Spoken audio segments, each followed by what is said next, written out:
representar al juez Ángel Aarón Cámara Tristain. Él es licenciado en Derecho y cuenta con una maestría en Ciencias Penales. Desde 1999 labora en el Poder Judicial de la Ciudad de México, donde ha ocupado los siguientes cargos: mecanógrafo en la Segunda Sala Penal, secretario proyectista, secretario de Acuerdos y juez interino en el Juzgado Tercero Penal del Sistema Tradicional, y actualmente se desempeña como juez de control adscrito a la Unidad de Gestión Judicial número 1. También se ha desempeñado como docente en el Instituto de Estudios Judiciales del Poder Judicial de la Ciudad de México, impartiendo clases tanto a personal administrativo como a jueces. Ha sido conferencista en foros realizados en diversas entidades federativas, principalmente respecto a las siguientes materias: Sistema Procesal Penal Acusatorio, Derechos Humanos, Derecho Penal, Parte General y Especial, Crítica a la actual teoría del delito y su necesaria reconfiguración, Valoración probatoria, Razonamiento probatorio, Prueba ilícita y Psicología del testimonio. Sin más que agregar, muchísimas gracias, Aarón. Un gusto, como siempre, verte y esperamos que disfruten todos de este taller. Muchísimas gracias, estimada amiga. Siempre es un placer volver a verlos y sobre todo, pues agradecer una invitación más del importante colegio comandado por Víctor Rivas, a quien mando un abrazo fraterno en este momento. Y bueno, amigas y amigas, este es el tema que me encomendaron, la acción penal por particulares, o comúnmente también denominada la acción penal privada. Me parece que es de capital importancia, es un tema demasiado olvidado que se ha subestimado, dada cuenta las posibilidades que existen para poder ejercer esta especie de acción penal por vía particular. Es decir, la ley determina, como vamos a ver paulatinamente, dentro de las porciones normativas correspondientes, cuáles son los supuestos normativos en donde se puede ejercer esta especie de acción. Y la verdad es que hay una limitación sumamente importante en tratándose del foco principal, que es la pena de hasta 3 años de prisión. Si nosotros hacemos un repaso sistemático o de acuerdo a la prelación lógica del Código Penal vigente para cada localidad, pues nos vamos a dar cuenta que apenas son algunos focos de atención, algunos pocos delitos, ¿no? Muy contados, la verdad. Es una cuestión muy excepcional, sigue siendo la regla el ejercicio de la acción penal a manos del Ministerio Público, y esta excepción por vía particular, pues es para delitos que normalmente no son, por regla general, aquí también lo digo, de gran impacto, o por lo menos no para el colectivo social, porque me parece que hay una excepción mediante la cual se puede trabajar esta especie de ejercicio de acción penal, y eventualmente esto podría generar una especie de presión institucional y social para que se abra la brecha mediante el ejercicio de esta especie de acciones, y que a la postre haya una reforma que nos permita contener otro tipo de figuras típicas para tal ejercicio que es, insisto, de gran envergadura. Entonces, aquí voy a hacer unas propuestas al final en tal sentido. Creo que si no empezamos por hacer uso de este instrumento, de alguna forma, pues las autoridades se mantienen vigentes bajo el yugo de que no hay un interés, ¿no?, de la sociedad para ejercerla, de modo tal que es difícil que subsista una reforma en donde se abra el catálogo o se amplíe el catálogo para delitos por esta vía de acción. Entonces me parece que es importante empezar a utilizarla, no solo en el foco de atención de personas físicas, sino incluso también en el de morales, y voy a tener ahí voy a patentizar un supuesto bien interesante a donde se puede actualizar para ambos tipos de personas, y evitar así todo esto de que tanto se queja el litigante muchas veces en el sistema procesal penal acusatorio en torno a la procuración de justicia, específicamente a las arbitrariedades ministeriales, a lo tanto que tardan para atender a los ciudadanos, a la desconfianza que se tiene sobre la procuración de justicia en nuestro país, a los niveles de corrupción.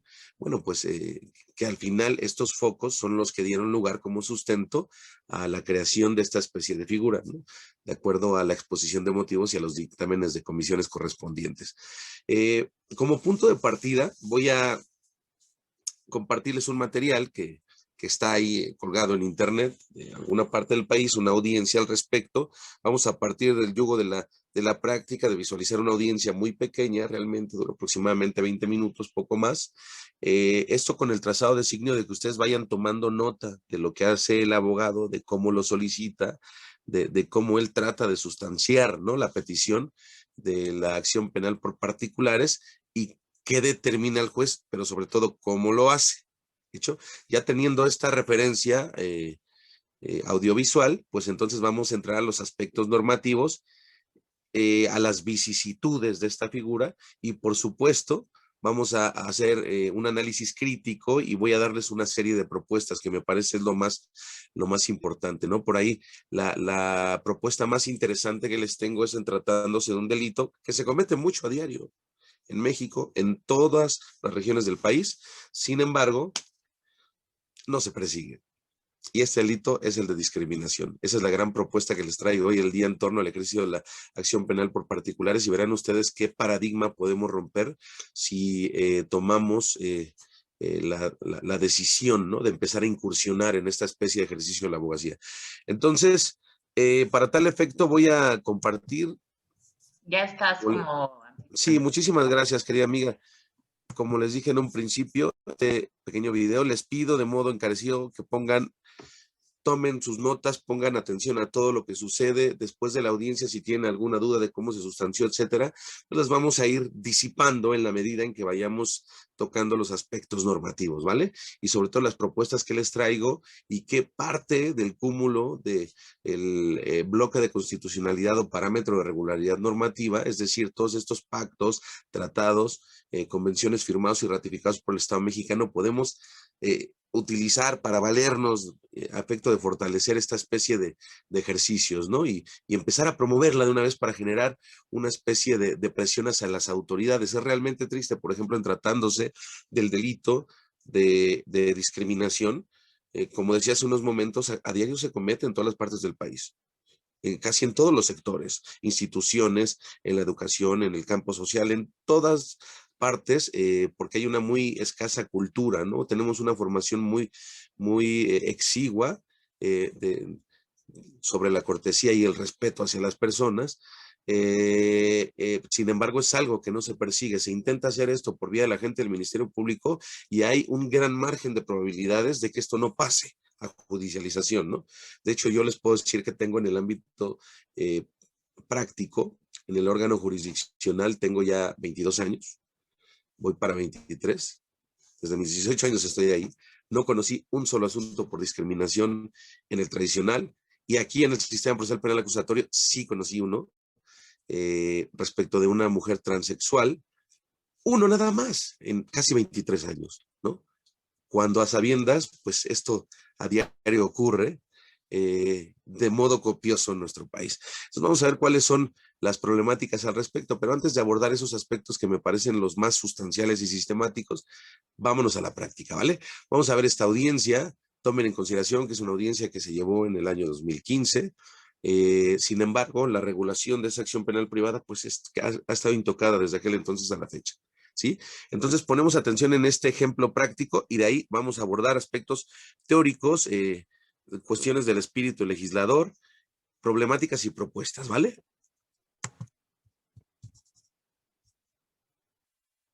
Por supuesto, durante toda la charla estamos abiertos para comentarios, para preguntas, aportaciones, lo que ustedes deseen. Sin embargo, en este momento vamos a permitir que culmine este ejercicio antes de hacer uso de ello.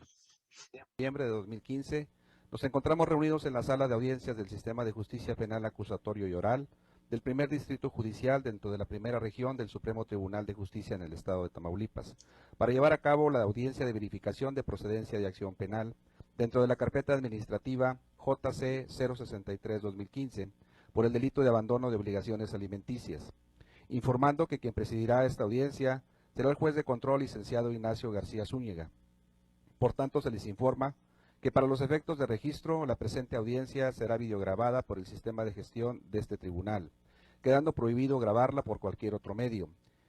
Esto bajo las directrices que marca este sistema penal acusatorio en relación a los derechos del imputado y de la víctima. Asimismo, se les informa que deberán guardar silencio y total respeto en la presente audiencia. No podrán intervenir ni interrumpir en forma alguna. Durante la audiencia, no deberán hacer gestos o señas de aprobación o desaprobación. No deberán comunicarse con alguna de las partes.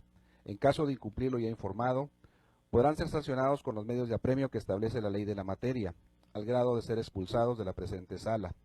Una vez informado lo anterior, se les solicita se pongan de pie para recibir al señor juez. Con los datos ya precisados por el auxiliar de sala, se declara abierta la presente audiencia. Se individualizan los intervinientes. Asesor jurídico. Buenos días, señoría. Buenos días. Mi nombre es José Ángel Treviño Aguilar, con los datos ya previamente registrados en la administración de esta sala. ¿Nos acompaña la ofendida? Sí, señoría, también otro asesor. ¿Se presenta, por favor? Buenos días, señoría. Soy el licenciado Jesús Verdón Martínez, asesor jurídico adjunto, y mis datos ya fueron previamente establecidos. Bien. ¿Quién llevará el uso de la voz? Su servidor, su señoría. ¿Nos acompaña la ofendida? Buenos días, señoría. Con mis datos ya registrados en esta administración. ¿Le hicieron saber sus derechos? Así es. ¿Los entendió? Sí. Bien. Asesor jurídico, esta audiencia fue a solicitud de ustedes. Le voy a dar uso a la voz. Sin embargo, previo a ello, toda vez que se trata de una petición de ejercicio de acción penal particular, y en el supuesto de que existan presentes medios de comunicación, les hago su conocimiento que, con base en el artículo 6 y 7 constitucional, y además a que el imputado, si es que se llega a mencionar su nombre aquí, tiene derecho a que sus datos se permanezcan en privacidad, y toda vez que no se encuentra con su presencia, porque da la naturaleza de la audiencia no se requiere en este momento, y además bajo el principio de presunción de inocencia, desde la perspectiva de trato procesal, no deberán divulgarse datos del imputado, insisto, si llegan a mencionarse, ni hacerlo aparecer como responsable de un hecho. Asesor jurídico, tiene el uso de la voz. Muchas gracias. Señoría, sin dejar de privilegiar la oralidad, atento a lo dispuesto por el artículo 44 del Código Nacional de Procedimientos Penales, solicito que me autorice el apoyo visual de algunos datos con los que cuento, con el objeto de dar mayor agilidad, exactitud y autenticidad a los datos que voy a proporcionar en esta audiencia. Al lugar. Gracias. Esta representación jurídica, para efecto de, o previo a sustentar lo dispuesto en el artículo 429 del Código Nacional de Procedimientos Penales, me permito precisar que el hecho que la ley califica como abandono de obligaciones alimenticias, establecido en el artículo 295 y sancionado por el diverso 296 del Código Penal en vigor, este hecho es de los perseguibles por querella y cuya punibilidad máxima es de 3 años, por lo que nos encontramos exactamente en el supuesto que establece el 428 del Código Nacional de Procedimientos Penales. Hecha esta acotación, por orden metodológico, desarrollaré y sustentaré cada una de las 6 fracciones que contiene el artículo 429 del Código Nacional de Procedimientos Penales, lo que hago de la siguiente manera. Primera, el nombre de la ofendida ya se ha individualizado en la presente audiencia, sin embargo preciso su domicilio. Es el ubicado en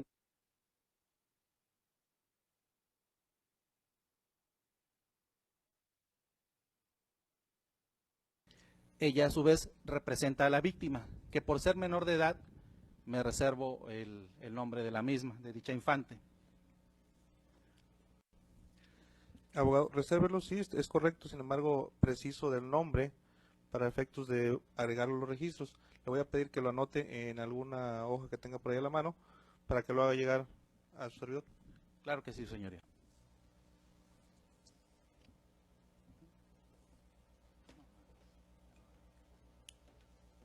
Gracias. Adelante. En cuanto a la segunda fracción, toda vez que la víctima y ofendida son personas físicas no jurídicas, se omite este segundo requisito. La tercera fracción relacionada al nombre del imputado. Este es en cuanto a la precisión de su domicilio. Y por no encontrarse presente, además, por la naturaleza de la presente audiencia, se reserva la publicación. Sin embargo, solicito que a través del auxiliar de sala me permita hacer llegar y entregar una tarjeta en la que contiene la calle, el número, la manzana, el lote, la colonia, así como su número de teléfono móvil, el correo electrónico y un croquis que son los datos para poder localizarlo. Al lugar, auxiliar de sala.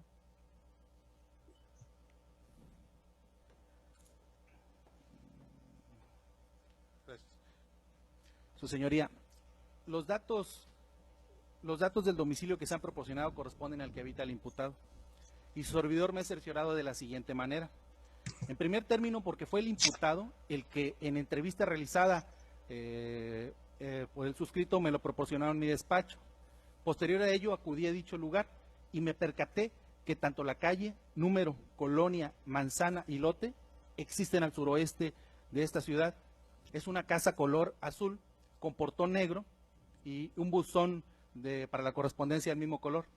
Es un terreno irregular que está en forma de letra L, debido a que el imputado cuenta con 2 empleos, según los datos con que se cuenta. Casi no puede encontrársele la mayor parte del día en ese lugar, pero esta representación jurídica confirma y reitera que ese es el domicilio que habita, porque además la misma ofendida la reconoce como la casa que era propiedad del abuelo del imputado y bisabuelo de la víctima, en este caso la menor representada por la ofendida.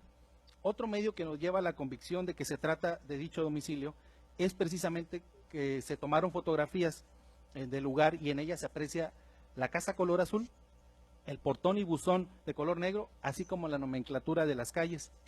Precisamente el día domingo 22 de noviembre de este año, aproximadamente a las 15 horas, acudí a ese lugar. Llamé en repetidas ocasiones con voz y tocando el portón.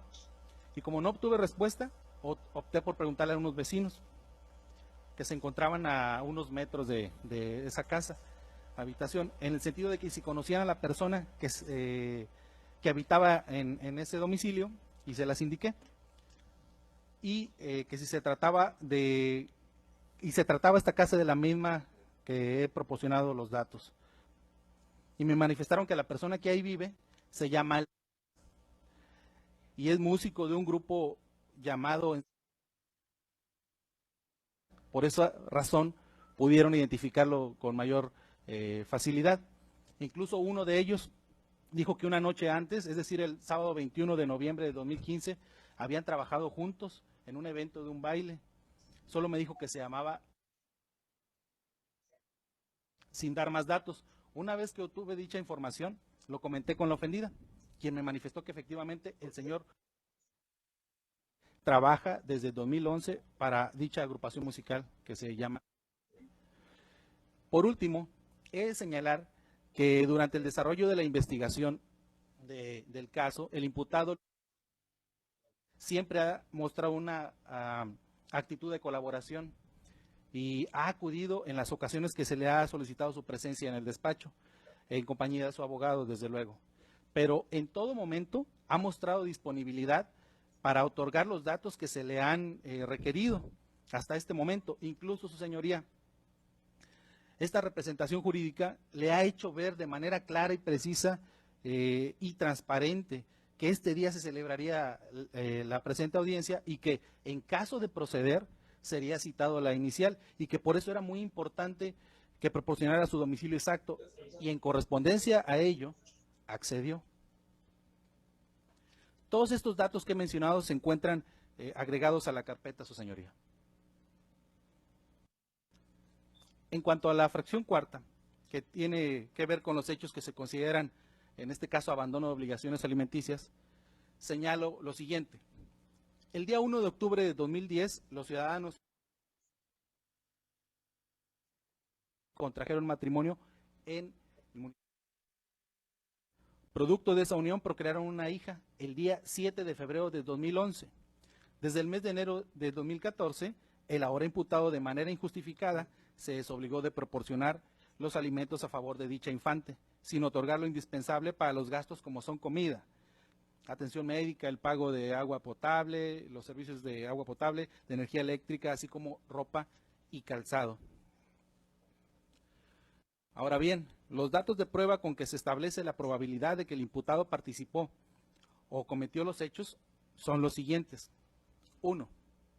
El escrito de la ofendida, que la ofendida asigna y narra los hechos que se consideran como abandono de obligaciones alimenticias, de fecha 1 de octubre de 2015, de la que se desprende que el 1 de octubre del 2010 contrajo matrimonio con el imputado, que procrearon una hija el 7 de febrero de 2011 y que el imputado se desobligó de proporcionar los alimentos de una manera injustificada.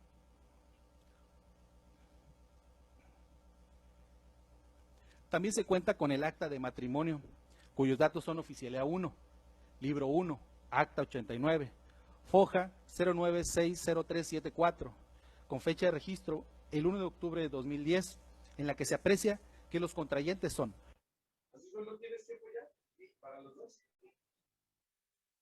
con lo que se corrobora lo señalado en el escrito de la ofendida, en el sentido de que contrajo matrimonio con el imputado. El siguiente dato es el acta de nacimiento, en la que se aprecia que la oficialía es la número 3, libro 5, acta 975, con fecha de registro el 22 de junio de 2011, de la que omito el nombre, pues ya he proporcionado por tratarse de la víctima, pero su fecha de nacimiento fue el 7 de febrero de 2011, y en el apartado que señala el nombre del padre se aprecia y el de la madre, imputado y ofendida respectivamente. Este dato de prueba corrobora lo siguiente: la calidad de víctima de la hija del imputado, la calidad de ofendida de la señora como madre de la menor, el hecho de que el imputado es el padre de la misma, que esta es menor de edad, de ello se desprende la obligación del imputado para proporcionar los alimentos para su menor hija, de lo que a la vez también, en relación con los demás datos, la omisión dolosa del imputado de dejar de proporcionar los alimentos a favor de dicha menor. Los recibos de pago, también se cuenta con los recibos de pago de los servicios de agua potable y energía eléctrica correspondientes al domicilio ubicado en calle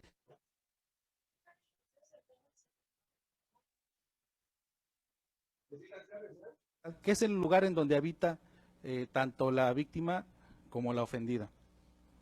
Se cuenta como datos, tickets de compra en diferentes tiendas en esta ciudad, en donde se aprecia la compra de despensa, así como,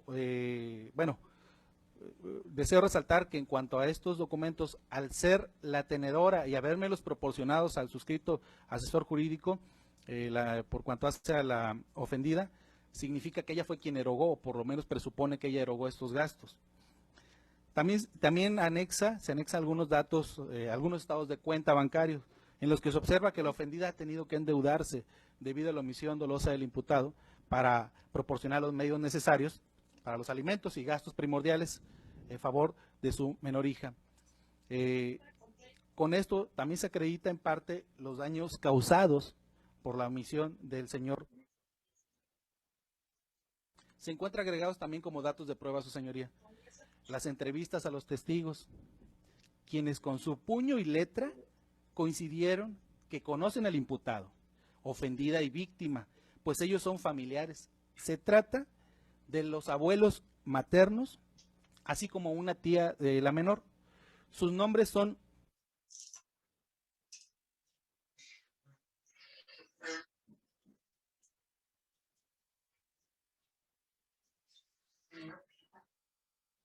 personas muy cercanas al domicilio de la víctima y ofendida.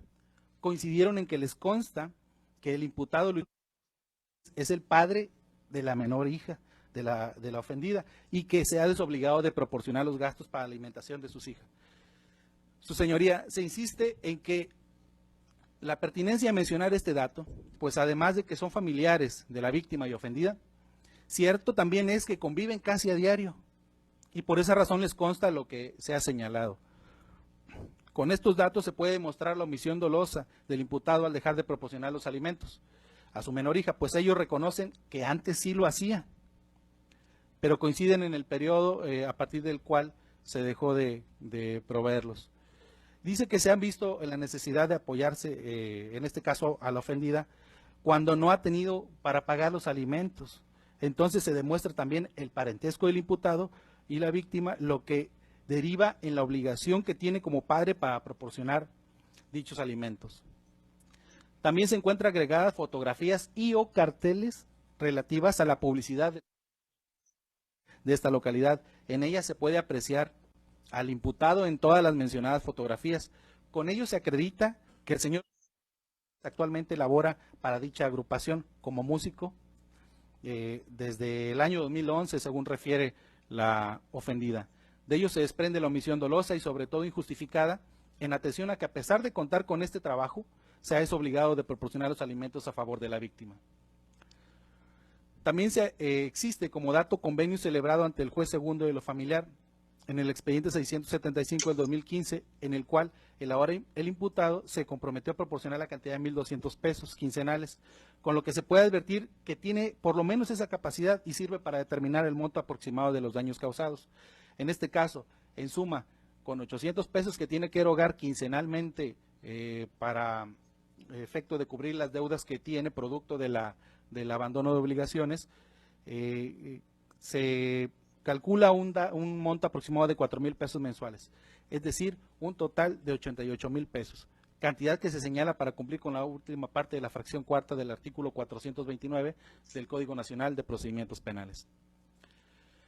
Los hechos anteriormente descritos son constitutivos de lo que la ley califica como el delito de abandono de obligaciones alimenticias, establecido por el artículo 295 y sancionado por el 296 del Código Penal en vigor.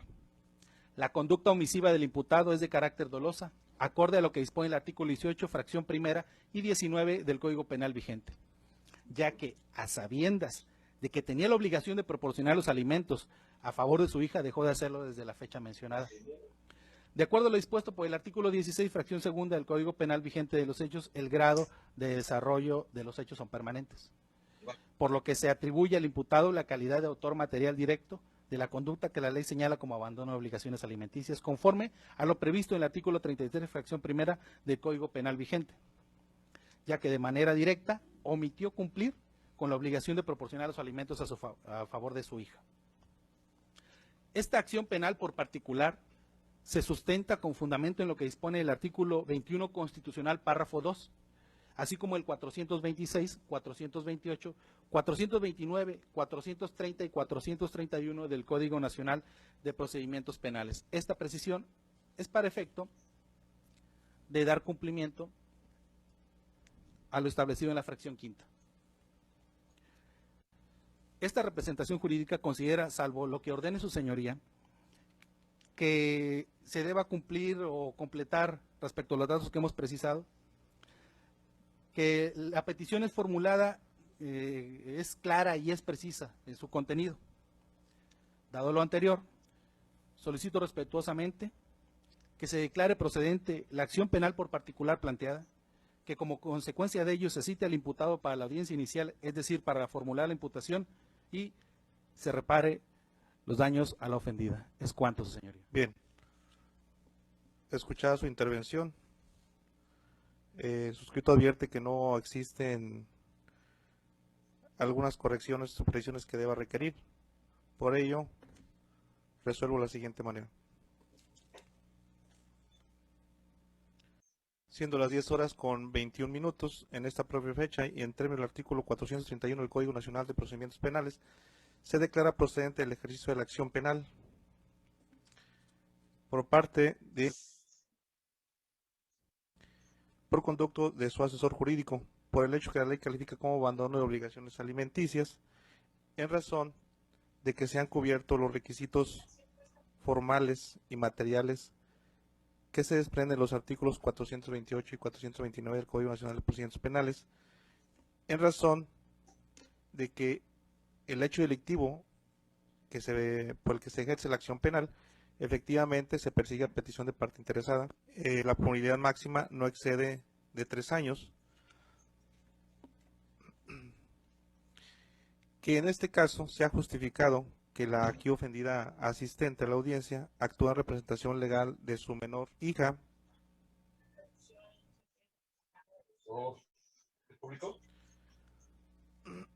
Y por ello tiene la obligación de proteger los derechos de esta y por ende acudir al Estado en caso de que se haya cometido un hecho delictivo en perjuicio de la menor. Los datos de prueba referidos en esta audiencia por parte del asesor jurídico permiten concluir la existencia del hecho delictivo a que se ha hecho referencia y la probabilidad de que el imputado lo cometió.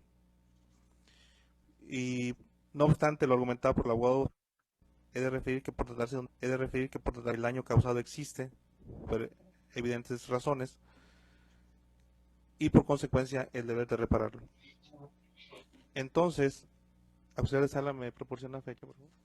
Se cita a las partes para el día 9 de diciembre a las 13 horas para llevar a cabo la audiencia inicial de formulación de imputación al señor, a quien deberá citarse por conducto de la unidad de seguimiento de causa en el domicilio que ha proporcionado el asesor jurídico, a quien se le harán saber los derechos que le asisten en esa etapa procesal y se le debe hacer saber además que puede ocurrir ante el licenciado José Ángel Treviño Aguilar. El domicilio que proporcionó es en el que debe acudir. Así es, señoría. Bien, en el domicilio que ha proporcionado el asesor jurídico para que le sean entregadas copias de los registros con los que cuenta el asesor jurídico. De igual manera debe ocurrir a la audiencia con la asistencia de un abogado defensor y hacerle saber que en el caso de que no pueda o no quiera nombrar uno, el Estado le habrá de asignar un defensor público. Por último, se percibe a las partes para en caso de que no asistan sin causa justificada a esa audiencia inicial, serán acreedores a una multa por el equivalente a 20 días de salario mínimo. Ello en términos de los artículos 57 y 104, fracción segunda, inciso B, del Código Nacional de Procedimientos Penales. ¿Alguna otra petición? Sí, señoría, solicito copia por duplicado del... Bueno, ya esto ya resulta irrelevante. Lo siguiente pues son las copias nada más, ¿no? Esto es primero para que se den cuenta en el ámbito práctico, para que tengan una noción, por lo menos como punto de partida, de cómo se ha llegado a sustanciar, ¿no? Porque prácticamente esto en la Ciudad de México es nulo, ¿eh? Es nulo. Hay muchas abogados, abogadas que lo han hecho incomprensiblemente, fuera de los supuestos de ley. Llegan directamente a pedir por delitos de oficio, por penalidades superiores, etcétera, etcétera, ¿no? Entonces, vamos primero, ya que observamos el ámbito práctico, a tratar de ir entendiendo estas aristas poco a poco, ¿no? Parece que no es tan técnica la audiencia, ¿verdad? Pero también me parece que ese es el designio del constituyente, que en el ejercicio de la abogacía, en cualquiera de sus aristas, como siempre hay ciudadanos comunes que no saben de leyes, que no saben de formalismos, que no saben de técnica, que no saben de retórica, tenemos que aprender a ser más transparentes. Así se dilucidó lo expuesto en el artículo 17 constitucional a raíz de la reforma de 2017, ¿no? A donde se introdujo este párrafo de que siempre y cuando no se afecte la igualdad entre las partes y el debido proceso, en todas las audiencias que se sigan a manera de juicio, se tendrá que priorizar la solución del conflicto por encima de los formalismos. Esto implica que pues sí podemos hacer la justicia más fácil, por supuesto, desde la retórica, desde la técnica argumentativa, con un lenguaje más aproximado a como se habla en la calle, ¿no? Al lenguaje común, así les dijo la Real Academia a los jueces. Les dijo: jueces, tienen que aprender para promover esto también ante los abogados y que ellos hagan lo propio, esta lógica. Tienen que acercarse cada vez más al lenguaje de la calle. Bueno, en este sentido, me gustaría comentarles o leer un punto crucial que fue el que se tomó en consideración en el dictamen de Comisiones Unidas de Puntos Constitucionales y de Justicia en torno a la reforma constitucional de 2008 que dio lugar al sistema acusatorio, ¿no? Que es como el soporte del por qué este tipo de acción penal por particulares. Ahí se expresó lo siguiente: se decreta la posibilidad de ejercer directamente la acción penal, ya que tales posibilidades permitirán hacer más transparente la procuración de la Administración de Justicia, toda vez que se da pauta para la existencia de un control ciudadano sobre las funciones de procuración de justicia. Lo anterior para evitar abusos y arbitrariedades por parte del órgano investigador, toda vez que en la praxis, en muchas ocasiones, el Ministerio Público, teniendo elementos suficientes para ejercer la acción penal, no cumple con dicha obligación. A más de lo expuesto, se dijo ahí, la revictimización es una causa de vulnerabilidad que genera serios obstáculos a las personas para ejercitar con plenitud los derechos fundamentales reconocidos por la normatividad constitucional ante el sistema de justicia penal. Entonces, ¿cuáles fueron los focos de atención que dan lugar a esta figura? Y por lo cual considero que sí tenemos que empezar a abrir la brecha para utilizar la figura, porque no es verdad que nada más en 2, 3 delitos se pueda hacer, ¿eh? La verdad es que sí hay una cantidad importante de delitos donde se puede ejercitar la acción penal. Basta con darle una checada al Código Penal, sucinta, tipo por tipo. Ahora ya no es tan difícil, ¿no? Ya no tienes que agarrar el Código Penal e irte leyendo así. Ya te vas al PDF y solo le pones a 3 años, porque así siempre se invocan las penas, ¿no? De 6 meses a 3 años, de 1 mes a... Y entonces ahí te vas a encontrar un sinnúmero de delitos patrimoniales. Vamos a comentar algunos de ellos, ¿no? Y muchos supuestos a donde esto se puede hacer. Vamos a ver cuáles son los contrapesos, porque la verdad es que normalmente esto representa gastos, no obstante, la Constitución por regla general indica que la Procuración y Administración de Justicia tienen que ser gratuitas. Bueno, vamos a ver, me parece, algunas propuestas que no se han comentado, que no dice el código, pero que desde los principios constitucionales, desde las reglas constitucionales, desde los derechos fundamentales, creo que quedan intocados. Creo que sí puede haber alguna especie de auxilios de la autoridad en el ámbito de la ejercicio de la acción penal privada. No auxilios ministeriales o auxilios hacia el juez, porque hay un dispositivo, como lo vamos a ver, que indica que en caso de que se solicite este auxilio y se asuma por parte del Ministerio Público, pues entonces ya se pierde la acción penal privada, ¿no? Es decir, es una especie de desistimiento, se relega al Ministerio Público para que éste continúe con tal vertiente y no es lo que queremos, ¿verdad? Entonces, en ese sentido, pues es el nivel de corrupción primero, ¿no? Lo que da lógica a todo esto. Son 180 países los que están considerados por Transparencia Internacional, ¿no? A mí me critican mucho esto, ¿eh? Demasiado. Me critican mucho que siempre ando hablando de la corrupción y que siempre ando hablando de las malas prácticas, de la Procuración de Justicia, del propio Poder Judicial, porque sienten que esto pues impacta, ¿no? La imagen de las instituciones. No es que estamos mal. Es que para arreglar un contexto, para arreglar problemáticas de tal índole, no hay mejor camino, mejor brecha. Ese primer escalón es empezar a reconocer los problemas que tenemos en el ámbito del sistema de justicia penal. Ese es el primer paso. Si no tenemos la disposición o la capacidad de asimilar ese primer paso, yo veo muy difícil que esto cambie, ¿no? Entonces, me parece que de ser así, sería como dirían los precursores del sistema procesal penal acusatorio, que sostenían, para que esto cambie, como van a seguir trabajando con los mismos operadores, se van a tener que morir todos, ¿no? Para que venga otra generación y ya con menos prejuicios, más limpia, pues tenga la posibilidad de aplicar el garantismo que exige este sistema. Porque, ojo, ese cambio de chip de que tanto se habla, todo el mundo se sabe eso, ¿no? Esa frase, el cambio de chip. A ver, no nos engañemos, no era el sistema procesal.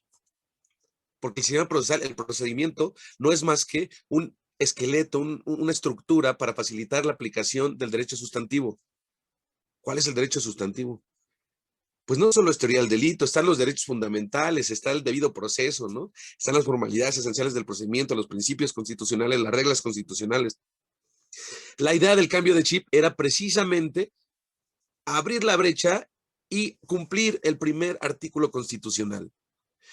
En su párrafo 3 indica que todas las autoridades en el ejercicio de sus funciones tienen las obligaciones de promover, proteger, respetar, garantizar derechos humanos. Si no se hace, la consecuencia literal en este mismo dispositivo es, pues ahora vamos a prevenir, ¿no? Tomar cartas en el asunto, investigar la violación al derecho fundamental, sancionar al servidor público que violó el derecho fundamental, efecto disuasorio, ¿no? Y aparte, reparar a la víctima de violación a derechos fundamentales, sea víctima o sea imputado de un delito, ¿sale? Aquí el tema de derechos fundamentales se aplica por igual. Y esto podría ser un tema de indemnización para el Estado. Importantísimo, ¿eh? Súper importante, porque al final al Estado le puedes tocar cualquier cosa menos el dinero, porque por si no alcanza para gobernar, lo haces y entonces es ahí cuando se vería obligado a cambiar políticas criminales, ¿no? Porque, insisto, el funcionamiento de la Procuración y Administración de Justicia tiene que ser basado en políticas criminales, no en criminales políticas, que es muy diferente, ¿sale? Entonces nos dice Transparencia Internacional. A ver, México, de 180 países, están ustedes. Hace poco todavía en el 130, ¿no? Y entonces de pronto en la última actualización reciente que tiene 2 meses, subimos 6 peldaños, ¿no? Y estamos en el 124. Nótese que los menos corruptos son 1, 2, 3, 4, 5. No vayan ustedes a creer que es el 180. O sea que no estaríamos tan mal, ¿no? Si lo vemos así.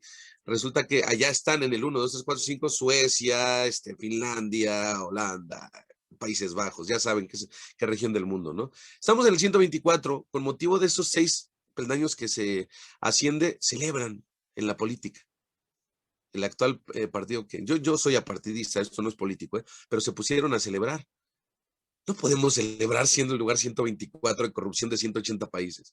Y Transparencia Internacional no mete gol a nadie, es un órgano neutral en ese sentido, es muy ético en los criterios de evaluación para determinar el estándar de cada país, ¿no? Entonces, hay muchas cosas por hacer, ¿verdad? Si tenemos un ambiente de corrupción así, no vamos a llegar y a observar en México un sistema de justicia y de procuración y administración de justicia que sea totalmente ético, ¿no? Pues esto es un reflejo, impacta a todas las instituciones, ¿no? Por supuesto que hay muchas excepciones, hay servidores públicos muy correctos, pero bueno, al final esa es nuestra realidad y entonces ese nivel de corrupción, la falta de confianza en las instituciones ministeriales, las malas prácticas como noción hacia los particulares, todo esto de que se dan cuenta en el ejercicio diario de la abogacía o que les pasa como vicisitudes desde que están en una investigación inicial, esa falta de acceso, esa falta a los registros, esa falta de comunicación pronta con los imputados, ese trato me parece que solo lacera la dignidad humana de un abogado que lo único que quiere es llegar ahí a representar los intereses de una persona que tiene que ser considerada como inocente, ¿verdad? Como inocente.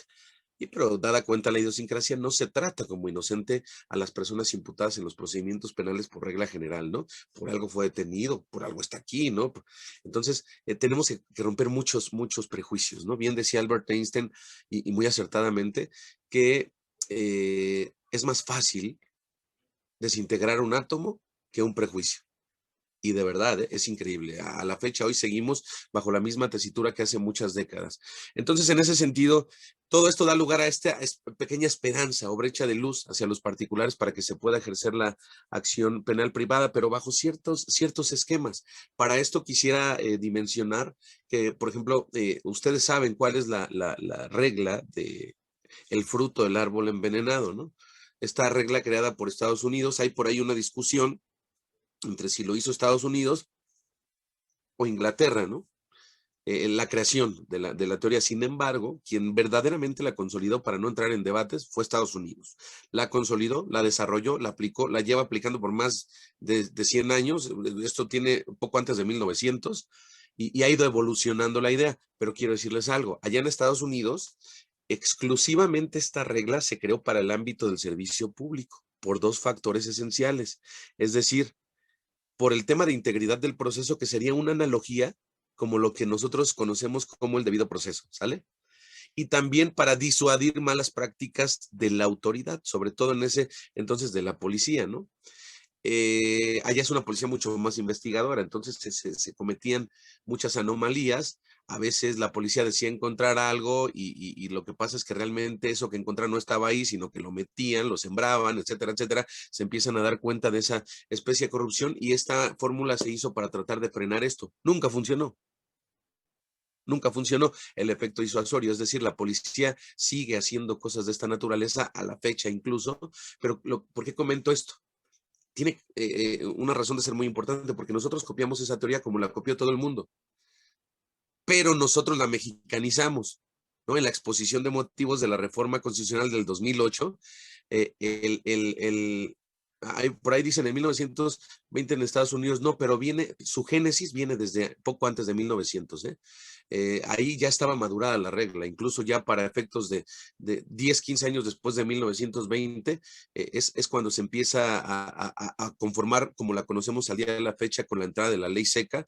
En Estados Unidos allá no se podía tomar, ¿no? En aquel entonces, y entonces empieza el tráfico de alcohol y pues ahí la policía empieza a entrar en ambientes de corrupción, ¿no? Porque era muy maltratada, muy mal pagada, no capacitada, y esto le daba alternativas de un mejor proyecto de vida. Pero bueno, no es el tema. ¿Por qué les mencioné esto? Se los mencioné porque en la reforma, aquí en la exposición de motivos, el legislador dijo, la vamos a copiar, ¿sale? Pero porque no estaba en la Constitución, ¿eh? No estaba en el sistema tradicional, pero la vamos a mexicanizar. ¿Cómo? Aquí la regla no va a ser solo para los servidores públicos. Es para 3 factores esenciales. Para lealtad policial, o sea, lo mismo, el efecto disuasorio, ¿no? De Estados Unidos. 2, lealtad ministerial, o sea que el propio constituyente estaba indicando que el Ministerio Público Mexicano también hacía trampa, ¿sale? Así lo reconoció el propio constituyente. De hecho, nunca se me va a olvidar un párrafo en donde en esa explicación decía el constituyente mexicano, dada cuenta la reforma del sistema acusatorio, decía, México no necesita delincuentes institucionalizados para investigar a delincuentes organizados. Qué fuertes palabras, pero son del constituyente, no son mías, ¿sí? O sea, estaba reconociendo que los ministerios públicos para investigar delinquían también a veces. Y entonces ahí hay prueba ilícita.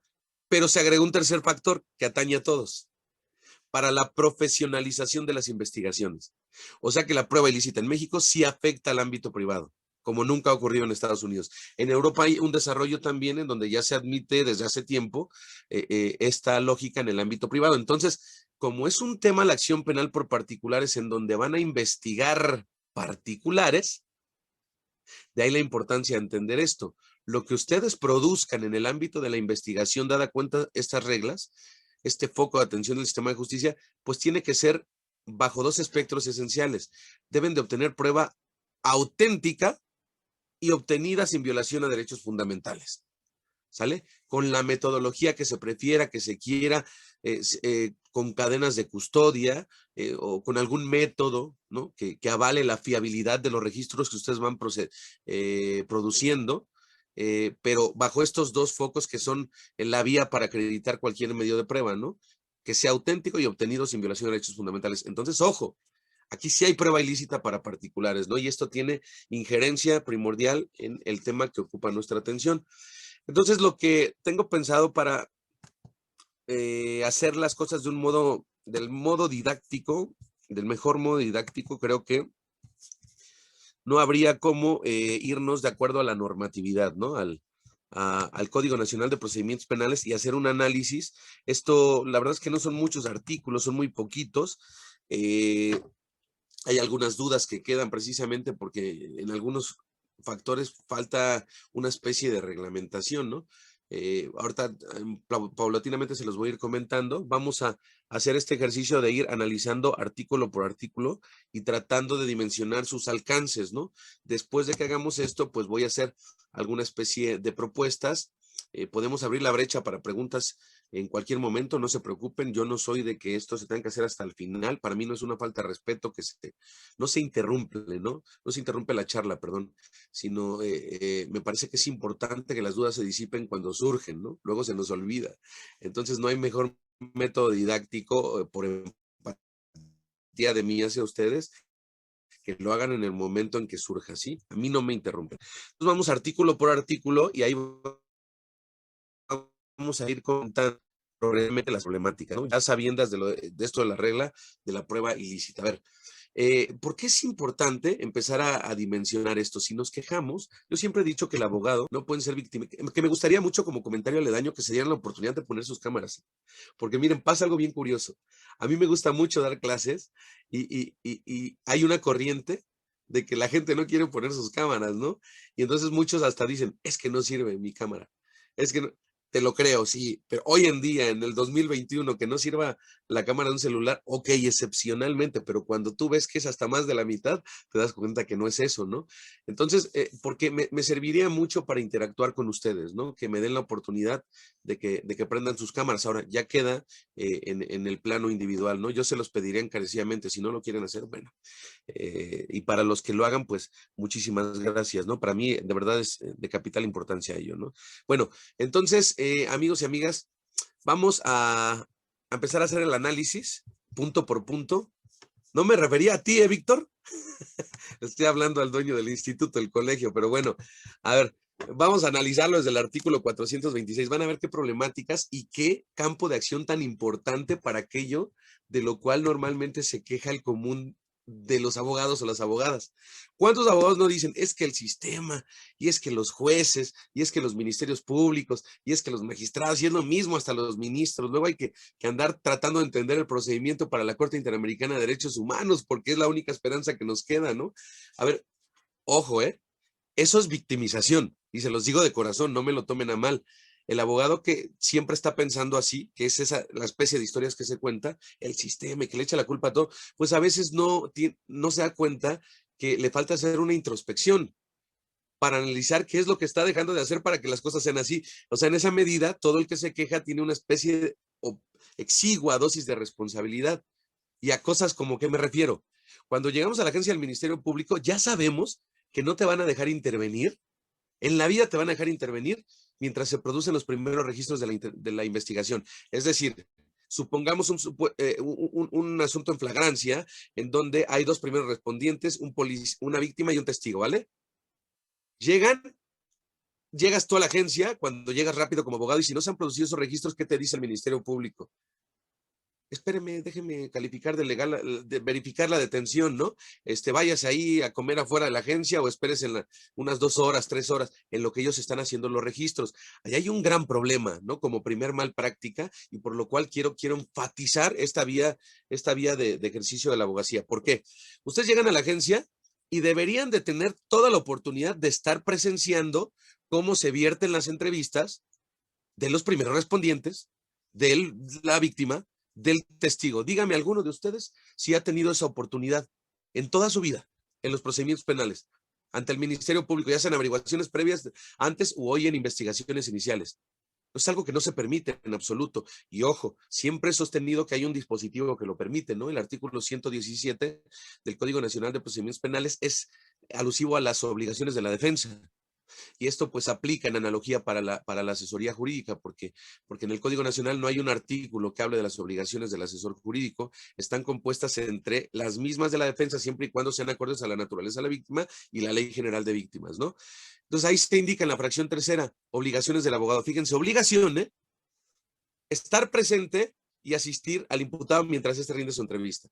Coma. Luego dice, así como en todas las diligencias y audiencias previstas por la ley. Si el Ministerio Público en investigación inicial es una autoridad, fíjense qué importante, es una autoridad y la recabación de entrevistas es, por supuesto, una diligencia, indefectiblemente el abogado tiene que estar presente ahí, por obligación, y a toda obligación corresponde un derecho, es derecho del imputado. ¿Para qué? ¿Para qué serviría esto? Para que ya no nos manipulen o nos redacten a placer las entrevistas de los primeros respondientes, de las víctimas y testigos. O eso no ocurre en el país, que lo que se inserta es lo que interpreta el agente del Ministerio Público, secretario oficial que está tomando la declaración, por eso todas esas entrevistas dicen, y al tenerlo a la vista lo reconozco sin temor a equivocarme como tal. Eso no existe, la gente no habla así. Lo que se tendría que hacer en el sistema acusatorio es videograbar. Este sistema es para videograbar las entrevistas, todo lo que constituya base de prueba testimonial, ¿no? Y así no tendríamos información tergiversada al momento de argumentar desde una audiencia inicial. Eso aquí no se practica porque de entrada, este fundamento que les acabo de dar, pues no se ejerce. No se ejerce, se ha perdido ese espacio cuando es una obligación de los abogados, ¿no? Porque si ustedes estuvieran presentes, ¿permitirían que redacten a placer las entrevistas o que plasmen lo que está diciendo cada testificante? ¿Verdad que se velaría por ello? ¿Para qué? Para que no haya información espuria en audiencia inicial, porque en audiencia inicial ya tenemos información cuadrada. Eso es muy común en México. Bueno, ese es un primer tipo de mala práctica. Luego vamos al tema de la retención. Retiene el Ministerio Público en la gran mayoría del país cuando él quiere, aunque no proceda. Y bueno, hay una serie de vicisitudes en las investigaciones que han generado esta especie de confianza y por la cual tendríamos que darnos la oportunidad, si se empieza a ejercer esta especie de acción penal, créanme, esto va a representar carga de trabajo adicional a los órganos jurisdiccionales, va a representar un foco de atención que va a tener necesariamente que reconfigurar las políticas criminales del Estado. Y estoy seguro que si esto se hace, se empezará a abrir la brecha de este candado de penas de hasta 3 años, ¿no? Que es risible porque no, se limita mucho. Por ejemplo, yo siempre he dimensionado el delito de violencia familiar, que es una gran problemática que tiene México, no obstante tiene ya 2 condenas en perspectiva de género, desde la primera al campo algodonero, y es increíble cómo no asimilamos todavía la orden del sistema interamericano a pesar de formar parte de él, ¿no? Es decir, cuando llegan las personas víctimas de violencia familiar, ojo, me refiero a este foco de atención de la violencia hacia la mujer, ¿sí? Porque muchos dicen, no, pero es que también al hombre, no, pero es que no siempre es verdad. No, bueno, será excepcionalmente, pero la realidad de México es que está empoderada la violencia de la mujer, eso es innegable, ¿vale? Por eso hay tanto feminicidio, etcétera, etcétera. Pero ¿por qué sucede esto? Una mujer llega a la agencia del Ministerio Público y quiere denunciar violencia familiar, ya sea por psicoemocional, física, patrimonial, económica, cualquier especie, solo les permiten declarar o exponer la gota que derramó el vaso. O sea, la última agresión.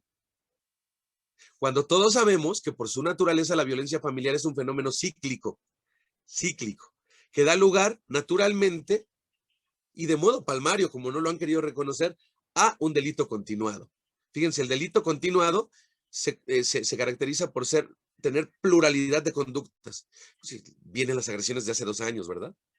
En distintas circunstancias, constantemente. Pero además hay unidad de sujeto pasivo, ¿sí o no? Siempre ella, siempre el mismo delito. ¿Cuál sería la unidad de propósito delictivo?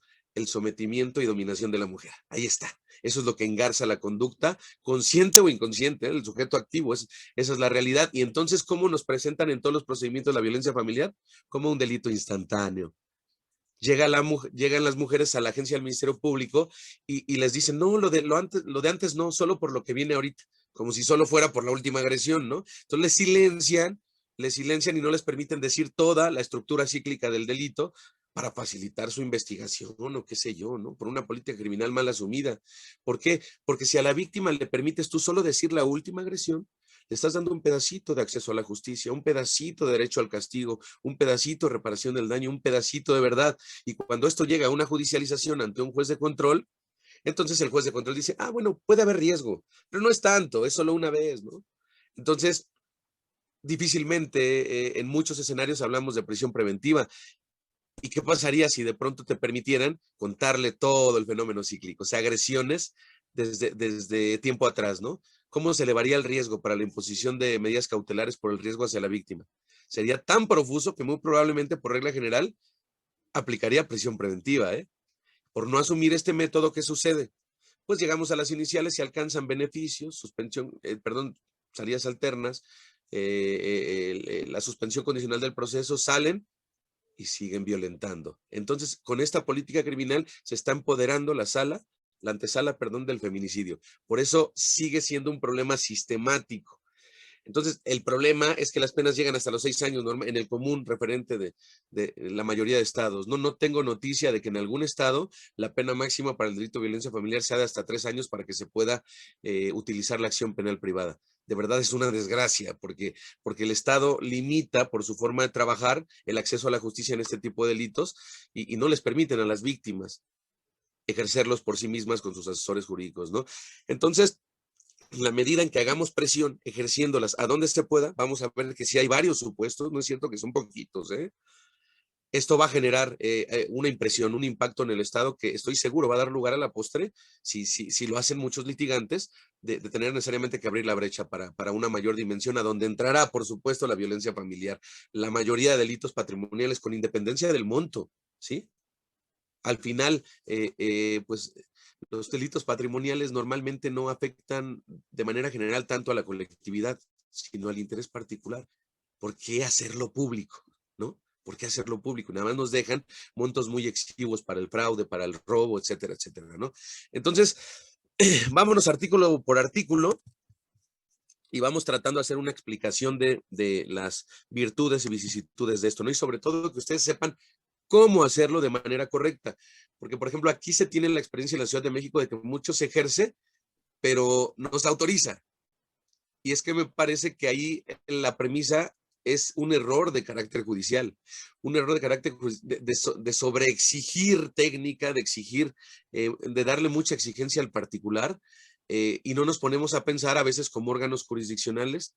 Les digo, yo soy muy consciente en este sentido, pero hablo en general, ¿no? No nos ponemos a pensar que, por ejemplo, el Ministerio Público, si se equivoca una vez, puede regresar, ¿no? Se queda esto para efectos de que se siga investigando y luego puede volver a ejercer.